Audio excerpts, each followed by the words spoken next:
This channel does not promote any violent, harmful, or illegal activities. All content provided by this channel is meant for an educational purpose only. এবার অবশ্যই ওয়েদারের দিকে নজর রাখতেই হচ্ছে, কারণ ভারী বৃষ্টিতে উদ্বেগ বাড়ছে বাংলায়। অক্ষরেখার প্রভাবে আজও দিনভর বৃষ্টির পূর্বাভাস রয়েছে। বৃষ্টি বাঁধে জলে পুজোর আগে ফের প্লাবনের আশঙ্কা। আগামী 2 থেকে 3 ঘন্টায় এক নাগাড়ে বৃষ্টির পূর্বাভাস। কলকাতা, উত্তর ও দক্ষিণ 24 পরগনায় কমলা সতর্কতা। কিছু এলাকায় জল জমে যাওয়ার আশঙ্কা। হাওড়া, পূর্ব ও পশ্চিম বর্ধমানেও কমলা সতর্কতা। পূর্ব পশ্চিম মেদিনীপুর, ঝাড়গ্রামেও বিক্ষিপ্ত বৃষ্টি চলবে। মাসকট স্পিন কন্ট্রোল ল্যাবের পরীক্ষায় এটি প্রমাণিত। কেয়াসেট আলোপেক্স পেন্টা অ্যাক্টিভ নতুন চুল গজাতে সাহায্য করে, চুল পড়া বন্ধ করে। Keya Seth Alopex penta active 10 hair fall প্রবলেমের একমাত্র সলিউশন। আজ উত্তরে 4 জেলায় লাল সতর্কতা জারি। দার্জিলিং, কালিম্পং, জলপাইগুড়ি, আলিপুরদুয়ারে চরম ভারী বৃষ্টির সতর্কতা। গত 24 ঘন্টায় 105 মিলিমিটার বৃষ্টি হয়েছে দার্জিলিংয়ে। দমদমে 95 মিলিমিটার, আলিপুরে 66 মিলিমিটার বৃষ্টি।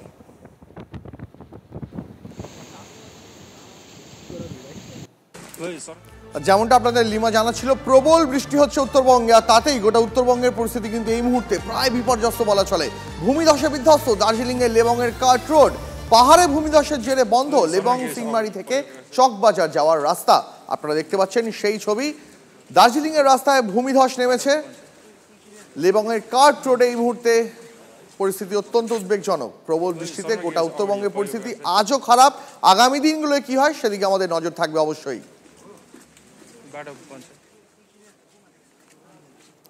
আর এই সব কিছুর মধ্যে ঘাটালের পরিস্থিতিতে কোনো বদল নেই। আবারও দুর্যোগ। চরম দুশ্চিন্তায় বানভাসী ঘাটালের মানুষজন। এখনও জলমগ্ন ঘাটাল পুরো এলাকা, একাধিক গ্রাম পঞ্চায়েত এলাকা, অনেক জায়গায় ডিঙি নৌকায় যাতায়াতের একমাত্র ভরসা। বানভাসী ঘাটালের মানুষজনের দাবি, কয়েকদিন ধরে জল কমলেও কাল থেকে থমকে রয়েছে, জল কমছে না।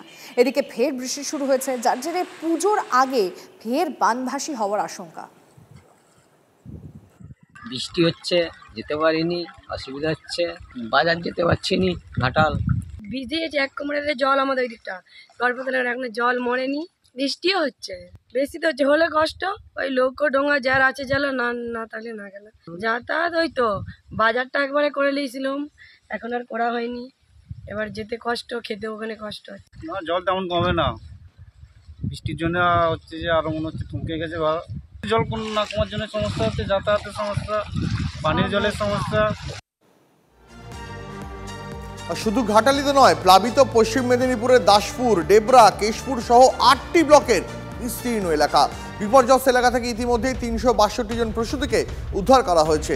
পাশাপাশি 152 জন সাপে কাটা রোগীকেও চিকিৎসা পরিষেবা দেওয়া হয়েছে। জেলার স্বাস্থ্য পরিকাঠামো উন্নয়নে দিন রাত কাজ করে চলেছেন স্বাস্থ্যকর্মীরা, এমনটাই জানিয়েছেন জেলার মুখ্য স্বাস্থ্য আধিকারিক। যে সমস্ত প্রেগনেন্ট মাদার, যাদের 7 থেকে 10 দিনের মধ্যে ডেলিভারি ছিল, পুলিশের সহায়তায়, এনডিআরএফের সহায়তায়, জেনারেল অ্যাডমিনিস্ট্রেশনের সহায়তায় তাদেরকে আমরা তুলে এনেছি। আমাদের মাদার্স হাটগুলো আছে, আপনারা জানেন, ঘাটালে একটা আছে, শালবনীতে একটা আছে, ডেবরায় একটা আছে, বেল্লা একটা চালু হতে চলেছে। সেখানে আমরা নিয়ে এসে রেখেছি এবং তাদের ডেলিভারি করেছি। এখন অবধি প্রায় 362 জন মাকে আমরা এরকমভাবে পুলিশ এবং জেলা অ্যাডমিনিস্ট্রেশনের সহায়তায় উদ্ধার করেছিলাম। জল পুরোপুরি নামার আগেই ফের বৃষ্টিতে জলমগ্ন বিঘার পর বিঘা চাষের জমি। মাথায় হাত হুগলির ধুনিয়াখালী, তারকেশ্বর, জাঙ্গিপাড়ার দামোদর নদের বাঁধ সংলগ্ন কৃষকদের। এইসব এলাকায় ডিভিসি ছাড়া জলে দিন কয়েক আগে জলমগ্ন হয়ে পড়ে হাজার হাজার বিঘা চাষের জমি। নষ্ট হয়ে গিয়েছে শাকসবজি। ব্যাপক আর্থিক ক্ষতির মুখে কৃষকরা। পলি পড়ে নষ্ট হয়ে গিয়েছে জমির উর্বরতা। দামোদরের জল পুরোপুরি নামার আগেই ফের বৃষ্টি শুরু হয়েছে।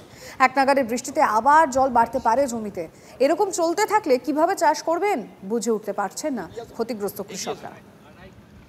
এখন যে পরিস্থিতিটা মাঠে যে অবস্থা দাঁড়িয়েছে, যে এখনো মাঠ থেকে জল বেরোয়নি, মানে শেষ হয় না।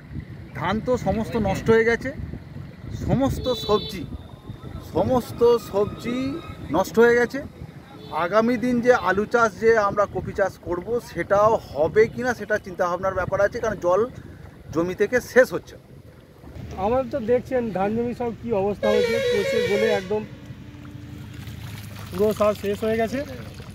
আমাদের ওই দূরের দিকে দেখুন, ওই যে কপি যে জমি তলা করেছিলাম সেগুলো সমস্ত সব ডুবে নষ্ট হয়ে গেছে। এর পরে সিচুয়েশনে যে আমরা ধানের পর যে আলু বসাবো সে ক্ষমতা আমাদের আর নেই। আমরা যে পরের স্টেজে যে খরচ করব সে খরচ করার মতনও আমাদের কাছে আর কিছু নেই।